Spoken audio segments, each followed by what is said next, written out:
Hey, muy buenas a todos, estamos en un nuevo vídeo de Un Estudiante Patriota. Y sí, vuelvo a subir vídeo para que veáis que no me he muerto, que no estoy solo centrado en orgullo facha, aunque es lo que más estoy haciendo, por otro lado. Pero aquí vais a tener un nuevo vídeo, y es que me sentía en la necesidad de hacer este vídeo porque estoy abrumado por aquello que os voy a mostrar. Y sí, estoy hablando de la Ley de Memoria Democrática, este anteproyecto de ley que el gobierno ha sacado para escurrir el bulto con su pésima gestión de la pandemia. Sí, han recurrido al comodín de Franco y de la guerra civil, que es lo que hacen siempre. Pero más allá de eso, más allá de que sea un vano intento de escurrir el bulto, recurriendo al pasado,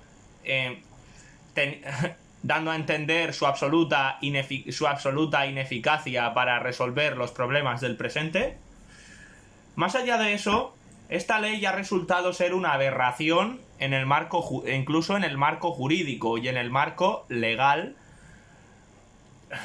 propio de dictaduras. Curiosamente, quieren combatir los homenajes a dictaduras de manera dictatorial, censurando a todo el que esté de acuerdo con esa dictadura. Vamos a ver, que yo no soy franquista, ya os lo adelanto. A mí me repugnan todo tipo de dictaduras y no apruebo ni aprobaré la represión que se llevó a cabo durante la dictadura de Franco. Pero como defensor de la libertad que soy, por mucho que me repugnen unas ideas, yo no voy a tolerar que se censuren. Por eso estoy en contra de esta ley. Ahora os explicaré por qué esta ley es un despropósito y un ejemplo de derecho penal de autor. Seguid conmigo y os lo contaré todo. Empezamos. El gobierno de coalición formado por PSOE y Unidas Podemos ha sido artífice de una de las peores gestiones del COVID-19 del mundo. Y lo saben perfectamente. Y saben perfectamente que andamos tras el rastro de ratas que han cometido y que les estamos siguiendo la pista. Lo saben perfectamente. Por eso están buscando de alguna manera excusas para hacerse los buenos con respecto a la sociedad. De nuevo, la Ley de Memoria Democrática es una de ellas. El problema es que esta ley es un ejemplo de derecho penal de autor. O sea, es derecho penal de autor porque el derecho penal de autor está definido como ese derecho penal anticuado que busca castigar a la gente por lo que es o por lo que piensa, en vez de por lo que hace, que es lo que debería ser. O sea, y esta ley es un ejemplo de eso, porque realmente, ¿qué entra como apología del franquismo? ¿Cómo defines apología del franquismo? O sea, dar un dato que pueda ir a favor de la dictadura, como decir que aumentaron el PIB a partir de 1959 y demás, ¿también se va a considerar apología del franquismo y también se va a castigar? Vamos a ver qué dice el título preliminar de este anteproyecto de ley. Bien, nos dice lo siguiente: título preliminar, objetivo y finalidad. El objetivo de esta ley es el reconocimiento de los que padecieron persecución o violencia por razones políticas, ideológicas, de conciencia o creencia religiosa, de orientación e identidad sexual, durante el periodo comprendido entre el golpe de Estado de 1936, la Guerra Fría y la dictadura franquista hasta la promulgación de la Constitución Española de 1978. Creo que aquí hay una errata, porque la dictadura finalizó en 1975, tras la muerte del dictador. Ya hubo elecciones en 1977, aunque eso es asunto de otro debate. Pero bien, sigamos. Dice: se trata de promover su reparación moral y recuperar su historia, su memoria, e incluye el repudio y condena del golpe de Estado del 18 de julio de 1936 y la posterior dictadura. Bien, ¿qué es lo que sucede aquí? ¿Cuál es el problema? Que se está intentando imponer una versión de la historia que no es del todo correcta. Como podemos comprobar fácilmente, La Segunda República estuvo muy lejos de ser un régimen idílico y lleno de paz, como nos intentan vender.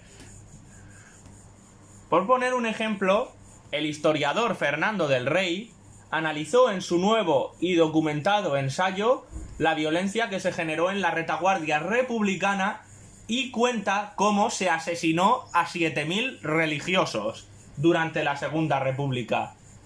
7.000 religiosos, repito, 7.000 religiosos que fueron asesinados por la Segunda República. Luego, la foto de este artículo muestra cómo milicianos anarquistas posaron junto a un esqueleto tras haber saqueado las tumbas del cementerio del Convento de la Concepción en agosto de 1936. Y la verdad es que poco se habla sobre lo que pasaba en la retaguardia de las tropas republicanas, la represión que había. Por otro lado, cabe hablar también sobre las checas.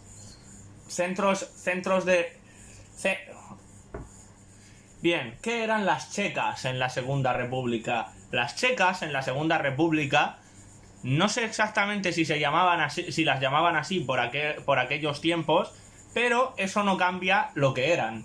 Eran centros penitenciarios donde el bando republicano se dedicaba a torturar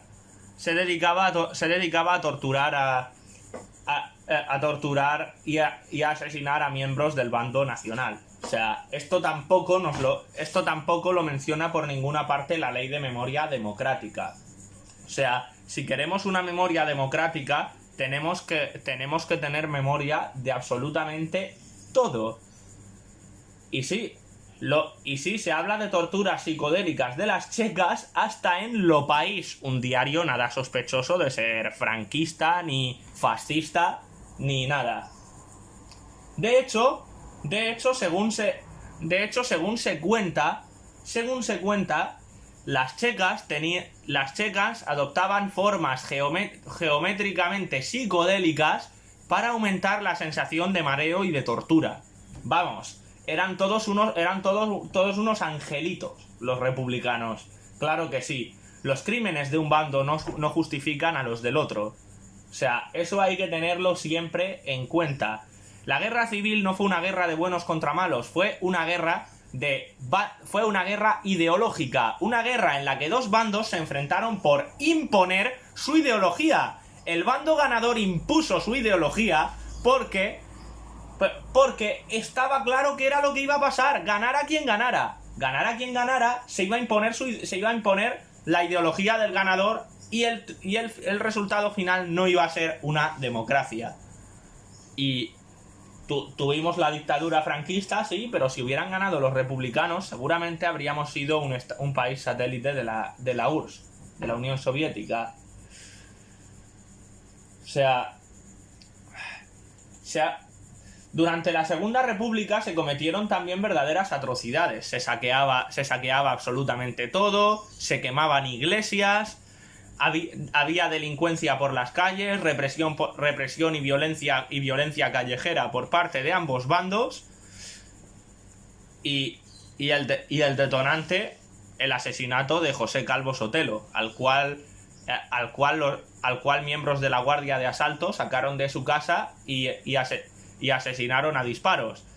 Según se dice, esos miembros de la Guardia de Asalto eran la guardia personal de Indalecio Prieto, diputado del PSOE por aquel momento.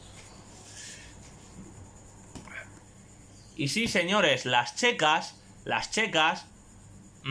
dependían de los partidos políticos o directamente del Estado republicano. Y 49 de ellas, según se estima, pertenecían al PSOE. Sí, el PSOE estaba involucrado en estas torturas. Luego que no se extrañe que acaben adorando a etarras. Que no se extrañe que acaben adorando a etarras y que acaben sintiendo sus muertes. Y bien, seguimos con el título 1 de la ley. Dice, se determina la consideración de víctima con arreglo a los parámetros internacionales de derechos humanos y declara el carácter nulo de todas las condenas y sanciones dictadas durante la guerra civil y la dictadura por los órganos de represión franquista, que asimismo se declaran ilegítimos. Todas ellas tendrán derecho a una declaración de reconocimiento y reparación. El problema aquí es que, a ver, se declara la nulidad de todas las condenas y sanciones dictadas por el bando franquista. Pero ¿qué pasa con todas aquellas condenas y sentencias de muerte dictadas por el bando republicano? ¿Esas no merecen ser nulas? ¿Tienen más justificación? El concepto de la ley en sí es muy ambiguo. O sea, es muy ambiguo. Y encima, atención a lo que incluye para las infracciones, según la ley. Según esta ley, habrá un régimen sancionador de entre 200 y 150.000 euros. O sea, vamos a tener entonces que pagar multas solo por expresar una versión diferente a la oficial que maneja el Estado. ¿No suena esto muy orwelliano? ¿No suena esto muy a Ministerio de la Verdad? Porque a mí me suena bastante a eso. ¿Cuál es el problema aquí? Yo no estoy a favor de meter a nadie en la cárcel, sean las ideas, tenga las ideas que tenga, porque al fin y al cabo las ideas no conllevan a ningún delito en sí. O sea, vamos a ver, a pesar de que sí se puede delinquir a través del discurso, no todo discurso por expresar una versión de la historia diferente, ideas que incluso puedan acabar defendiendo a dictaduras. Incluso eso no debería incurrir en ningún delito, realmente. Es libertad de expresión. Ya está. O sea, lo mismo que defendéis la libertad de expresión para los para raperos que desean la muerte a guardias civiles, también tendréis que ser coherentes y defender la libertad de expresión de gente que defiende el franquismo, porque al fin y al cabo no puede ser que haya libertad de expresión para unos radicales y para otros no. Yo estoy a favor de castigar los actos, no el pensamiento. Es por eso que digo que esta ley es derecho penal de autor, porque castiga los pensamientos, castiga el pensamiento y la expresión de ideas.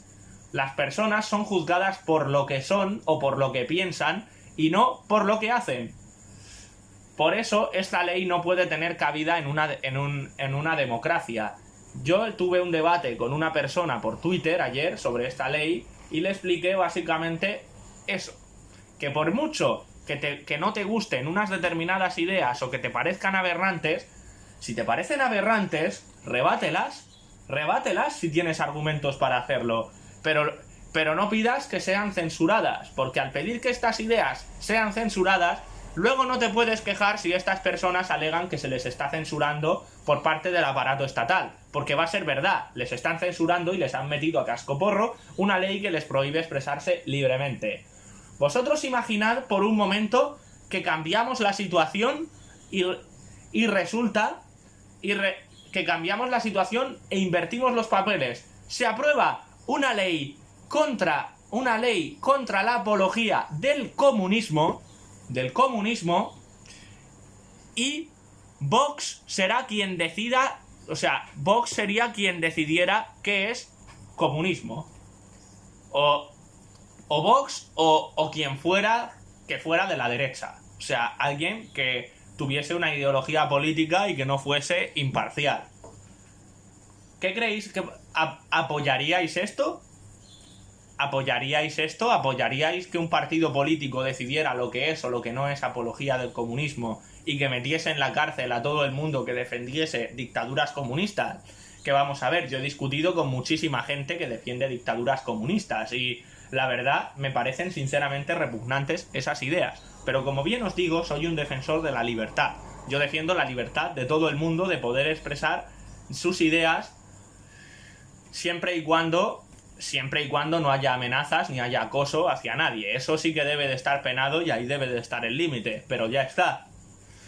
La libertad de expresión es algo que se debe conservar porque es la base de todo Estado de Derecho.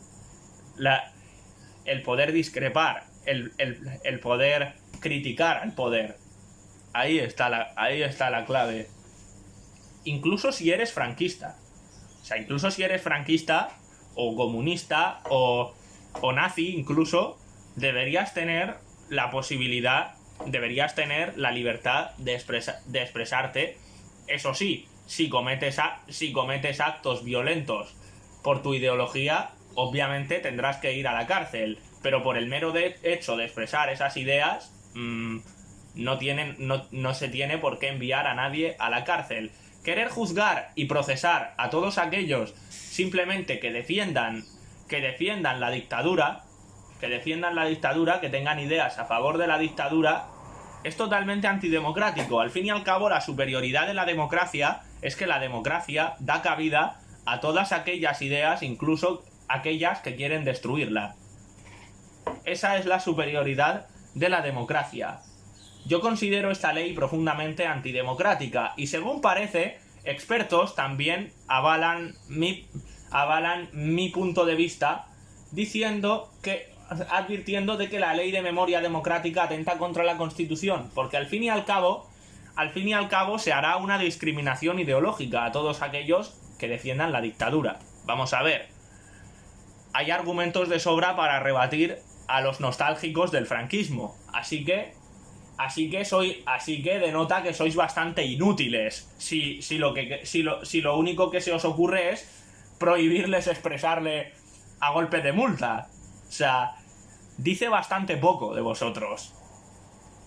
O sea, el artículo 14 de la Constitución, el que habla de la igualdad ante la ley, también dice que no se puede discriminar a nadie por sus ideas políticas, básicamente. Entonces, ¿estáis atentando contra la Constitución también? O sea, ¿queréis combatir la apología de una dictadura comportándoos de manera dictatorial? Y por otro lado, ¿quién decidirá lo que es apología del franquismo y lo que no? Porque si es Podemos o el PSOE, estamos bien jodidos, amigos. Si es Podemos o el PSOE, estamos bien jodidos. Y la verdad, si me vais a meter en la cárcel solo por decir que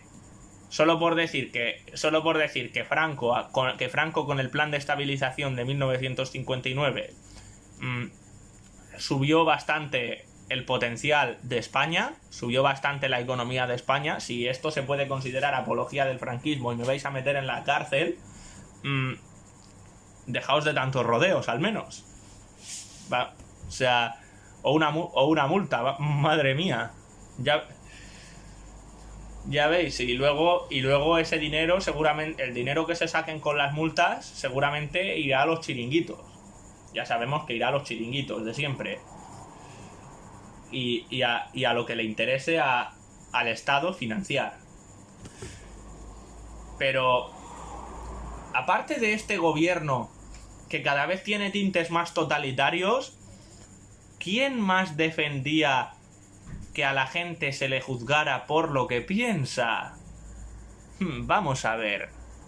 Bien, yéndonos a la definición jurídica de derecho penal de autor, el derecho penal de autor, que básicamente consiste en juzgar a alguien por lo que piensa o por lo que es, consiste en lo siguiente: noción del derecho durante los años 30 y principios de los 40 del siglo XX, con el triunfo del nazismo en Alemania, la llamada Escuela de Kiel, que propugna el abandono del derecho penal del hecho, responsabilidad por un hecho o hechos concretos demostrados, y su sustitución por un derecho penal de autor mucho más intervencionista y eficaz, basado únicamente en la clasificación de tipos de autor, o sea, de clases de delincuentes, y su adecuado tratamiento o represión, con independencia de si han cometido un delito concreto o no, o por un derecho penal de la actitud interna, basado no en hechos objetivos, sino en el talante o disposición del ánimo de autor por la finalidad educativa sin la cual no puede cumplir su cometido. O sea, los nazis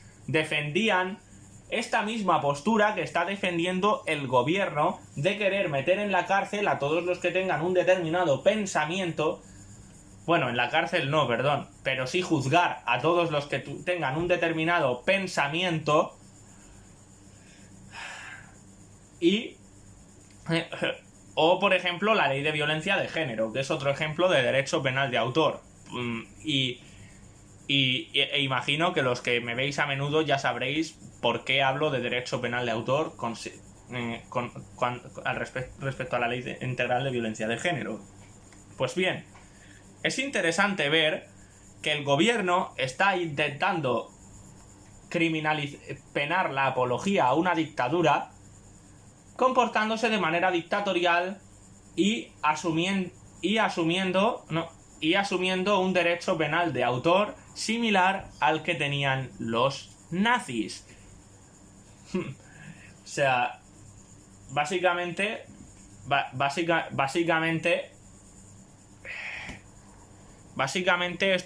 esto podría interpretarse como un intento de crear su especie de comisión de la verdad o de ministerio de la verdad, al más puro estilo de 1984. Y bien, dicho esto, quería despedirme por aquí. Espero que os haya gustado el vídeo. Si queréis dejar vuestra opinión o lo que sea, dejadla en los comentarios. Ya sabéis que yo respeto todas las opiniones siempre y cuando no incluyan insultos, acoso o amenazas. O sea, siempre y cuando tengan chicha esas opiniones, estén bien argumentadas. Bien, dicho esto, me despido y podéis seguirme en mi... Podéis seguirme en mis redes sociales, suscribiros a mi canal, darle a la campanita para obtener nuevas notificaciones y podéis entrar en un canal de Telegram personal conmigo para tener una interacción más fluida conmigo, y os lo dejaré en la descripción y en un comentario fijado. Bien, dicho esto, me despido. Un saludo a todos y hasta la próxima, queridos patriotas. ¡Y viva España!